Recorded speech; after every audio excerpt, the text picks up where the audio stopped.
What is going on YouTube? It is Supersonic Duck here, once again showcasing you my Yubel deck profile, making another update on my Yubel list and how it has changed. This is actually a slightly out of date list as I'm about to change this deck again as a new ban list has just come out. But I wanted to showcase to you guys the version of Yubel that I've been using from January up until March / early April 2025, just to give you an idea of how my deck has evolved over these past couple of months. I've been taking this deck to locals a lot, and I've been enjoying the game a lot since I started playing this deck, because it's up until this point I was playing dinosaurs, and I love dinosaurs, and there's a new support that's coming out which I wanted to try out. But I really do love Yubel as well, because this deck is just really competitive and really good and able to keep up with a lot of the meta decks out there very well. So let's get straight into it. So I figured I'd start off by showcasing the extra deck to give you guys an idea of what this deck goes into. First and foremost, in the extra deck we have Phantom of Yubel, the best extra deck monster and one of our go-to cards. I also play the Necroquip Princess and Aerial Eater, as they go very well with the Fiendsmith cards and enable you to go into all kinds of combos. And speaking of the Fiendsmith, we are playing a bit of a Fiendsmith engine in the extra deck and the main deck. That was one of the big changes in this version of the Yubel deck since the last one. I'm playing the Requiem, I'm playing Moon of the Closed Heaven to be able to go into Requiem, and I'm playing Fiendsmith Sequence and Fiendsmith Desiree, which is now one of our best cards to end on, being a negate in and of itself. I'm of course still playing the Unchained engine, and I'm choosing to play one copy of Yama in the extra deck, as well as Unchained Soul of Anguish and Unchained Soul of Rage. And with Rage and Anguish we can go into SP Little Light, which I've now finally added into the deck after it was reprinted in the Rarity Collection, which was absolutely fantastic. And I play Abawaku the Lightless Shadow as well as our good rank 4 to go into and end on. And I also play Muckraker from the Underworld, as she's great as well in this deck, being a Fiend deck.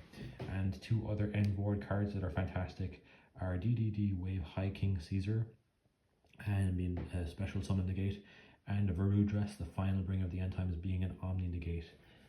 So that is my extra deck that I am playing for this version of the deck. So now let's go straight into the main deck. As you can see, I'm playing a bunch of different engines. I'm playing the OG Yubel engine.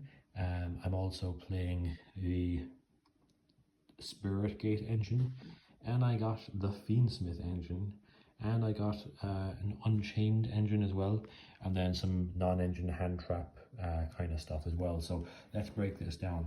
So for the main engine, for the starters, we got 1-for-1, which gets you into Samsara de Lotus, which is one of the main starters. We got Nightmare Throne, 3 copies of it as well, and Terraforming to search out the Nightmare Thrones. And then we got 3 Dark Beckoning Beast, which is a starter, and 3 copies of Opening of the Spirit Gates, again another starter. I am also playing the 1 Chaos Summoning Beast. The reason why this is because if I open up with Opening the Spirit Gates, it still enables me to go into my Fiendsmith combos, because I can just get the extra normal summon off of the Chaos Summoning Beast, or Chaos Summoning Beast can be my extra normal summon, because Dark Beckoning Beast can't search himself. And then for the Fiendsmith stuff, we got 3 copies of Fiendsmith Engraver, which is a starter himself.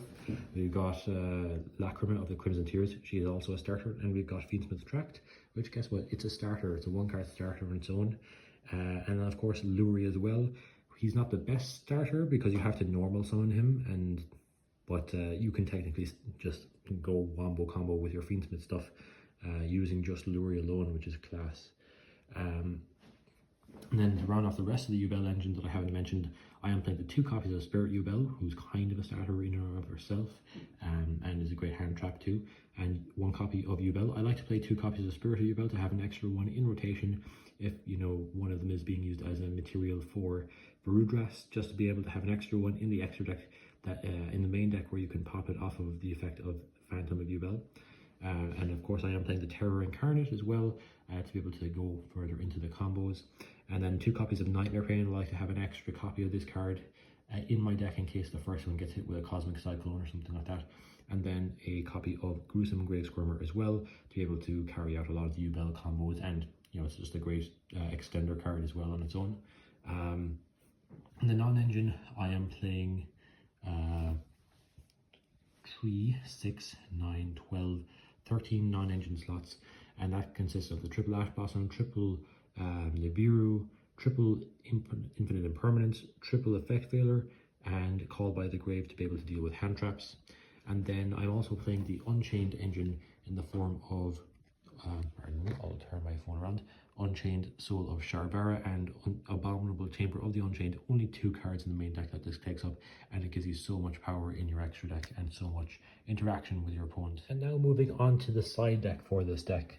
I played 3 copies of Crossout Designator. I also sided in 1 Perulia, as I was lucky enough to pull one in a booster pack. And if my opponent's playing Perulia, I just sided in with the 3 Crossout Designators to have an out to it. And actually, I found that siding this card in has been pretty good against some matchups like Fire Kings. Triple Cosmic Cyclone, great to have back removal.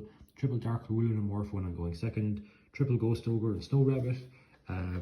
And I also play a copy of Eternal Favorite and Yubel the Loving Defender Forever in the side deck. Basically, Eternal Favorite helps me go into Yubel the Loving Defender Forever, and I often like to go into this card in game 3, as her burn effect can help with help win against time, and just, you know, if I feel like a super poly, which this card kind of is a great counter to a particular matchup. So that is pretty much my Yubel side deck. And so guys, that is my Yubel list, an updated version of it. I'm going to update it again for the new ban list and to adapt to the meta, the new meta, which is ever changing in this awesome game of Yu-Gi-Oh! If you guys have any suggestions as how I could improve the deck or different builds I could try, do let me know in the comments. I'd be very interested in hearing what you guys have to think, and I certainly hope this video was helpful to some of you who were hoping to build Yubel or see what a Yubel deck list is like. All the best, take care.